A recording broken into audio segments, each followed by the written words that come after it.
Hi friends, Antaragange ಬೆಟ್ಟದಲ್ಲಿ ಬರ್ತಾಯಿದ್ದೀವಿ. ನಮ್ಮ ಜೊತೆ ಅರುಣ್ ಕುಮಾರ್ ಅವರು ಇದ್ದಾರೆ. ನಮಸ್ಕಾರ. ಇವಾಗೆ ಬೆಟ್ಟ ಹತ್ತಾ ಇದ್ದೀವಿ. ತುಂಬ ಚೆನ್ನಾಗಿರುತ್ತೆ ಮೇಲಕ್ಕೆ ಹೋದರೆ.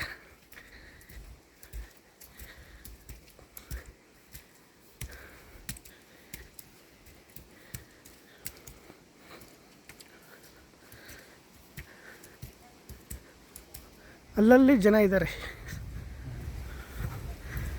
ಮಳೆಗೆ ಎಲ್ಲ ನಿಂತ್ಕೊಂಡಿದ್ದಾರೆ. ಸ್ವಲ್ಪ ಅಲ್ಲಲ್ಲಿ ಒಂದೊಂದು ಕೋತಿಗಳಿಗೆ ಕುತ್ಕೊಂಡಿದ್ದಾವೆ ಮಳೆಗೆ.